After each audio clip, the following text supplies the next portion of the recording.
ಮಾನ್ಯ ವಿರೋಧ ಪಕ್ಷದ ನಾಯಕರು ಆಯ್ತಮ್ಮ ಕೂತ್ಕೊಳ್ಳಿ, ಕೈ ಅಂತ ನಿಮ್ ಕೂಗೊಮ್ಮೆ ಆಯ್ತು, ಕೂತ್ಕೊಳ್ಳಮ್ಮ. ಆಯ್ತಮ್ಮ, ಆಯ್ತು, ಎಲ್ಲ ಗೊತ್ತಿದ್ದಲ್ಲ. ಭಾರತದ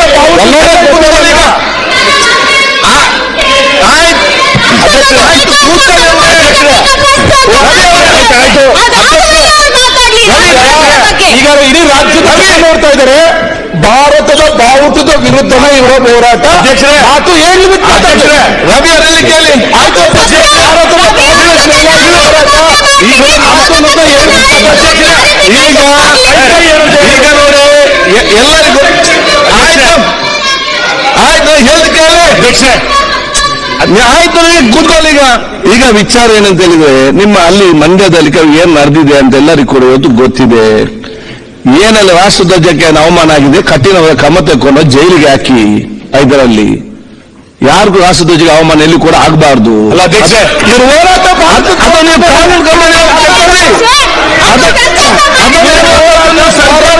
ಆಕ್ಷನ್ ತಕೊಳ್ಳಿ. ಈಗ ಇಲ್ಲಿ ಪ್ರಶ್ನೆ ಏನಿದೆ ಅವರಿಗಲ್ಲಿ ಈ ನೋಡಿ, ಈ ವಿಧಾನಸಭೆಯಲ್ಲಿ ಪ್ರತಿಪಕ್ಷ ನಾಯಕರಿಂದ ಸದಸ್ಯರು ಮಾತಾಡುವಾಗ ಅವರಿಗೆ ಮಾತಾಡುವಂತ ಎಲ್ಲ ಹಕ್ಕಿದೆ. ನಿಮ್ಮ ಹೊರಗಡೆ ಏನಾಗಿದೆ, ಸರ್ಕಾರ ಇದೆ, ಕಟ್ಟುನಿಟ್ಟ ಕ್ರಮ ಯಾರು ಬೇಕಾ ನೀವು ತಕೊಳ್ಳಿ. ಇಲ್ಲಿ ವಿಚಾರ, ಒಂದು ಸೆಕೆಂಡ್, ಇಲ್ಲಿ ವಿಚಾರ ಏನಿದೆ, ಅವ್ರು ಅಸೆಂಬ್ಲಿಗೆ ವಿಶೇಷ ಪ್ರಿವಿಲೇಜ್ ಇದೆ. ಇಲ್ಲಿ ಏನೇ ಮಾತಾಡಲು ಕೂಡ ನಾವು ಹೊರಗೆ ಅದನ್ನು ಯಾರಿಗೂ ಕೂಡ ಕೇಳುವಂತ ಅಧಿಕಾರ ಇಲ್ಲ, ಕೇಸುಗಳು ಏನು ಕೂಡ ಆಗುದಿಲ್ಲ. ಅದೊಂದು ಪ್ರಿವಿಲೇಜ್ ಕೊಟ್ಟಿದೆ.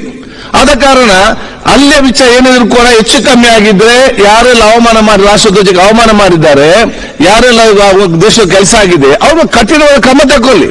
ಇಲ್ಲಿ ಸಬ್ಜೆಕ್ಟ್ ಈಗೇನಿದೆ, ಪ್ರತಿಪಕ್ಷ ನಾಯಕರು ಅವರು ರಾಜ್ಯಪಾಲ ವಂದನಾ ನಿರ್ಣಯ ಮತ್ತು ಲಾ ಅಂಡ್ ಆರ್ಡರ್ ಬಗ್ಗೆ ಅವರು ಮಾತಾಡ್ತಾ ಇದ್ದಾರೆ.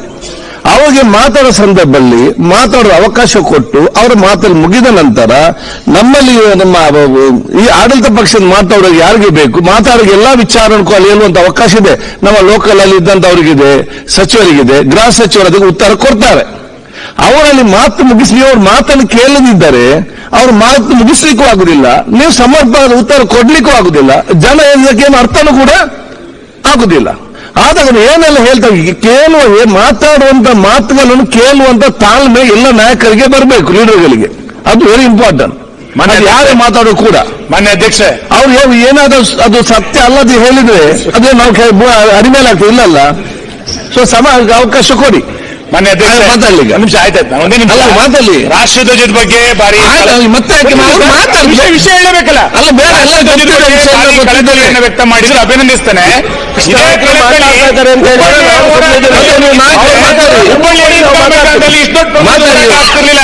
ಅವತ್ತು ರಾಷ್ಟ್ರಧ್ವಜ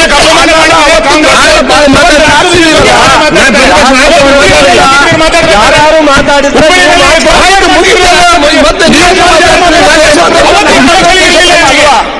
ನಿಮ್ಮ ಭಾರತದ ಬಾವುಟ ಮಾತಾಡಿ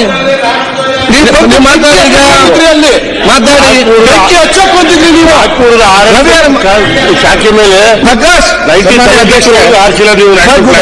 ಸನ್ಮಾನ್ಯ ಅಧ್ಯಕ್ಷರೇ, ನಾನು ದೇವಸ್ಥಾನದ ಮುಂದೆ ಹನುಮ ಧ್ವಜವನ್ನ ಆರಿಸಿದ್ದಾರೆ ಅಂತ ಹೇಳಿದೆ.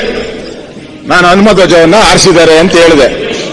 ಅವ್ರಿಗೆ ಡೌಟ್ ಇದ್ರೆ ಆ ದೇವಸ್ಥಾನದಿಂದ ಪೋಲ್ವರೆಗೂ ಮೀಟರ್ ಅಂದ್ರೆ ಮುಂದಕ್ಕೆ ಹೋಗ್ಲಿ. ಇಲ್ಲ ಅಲ್ಲಿಲ್ಲ, ಅವ್ರು ಹೇಳಿದ್ ಕೇಳಿದೆ ಅಷ್ಟೇ. ಅವ್ರೆಲ್ಲಕ್ಕೆ ನೀವು ಉತ್ತರ ಕೊಡುದು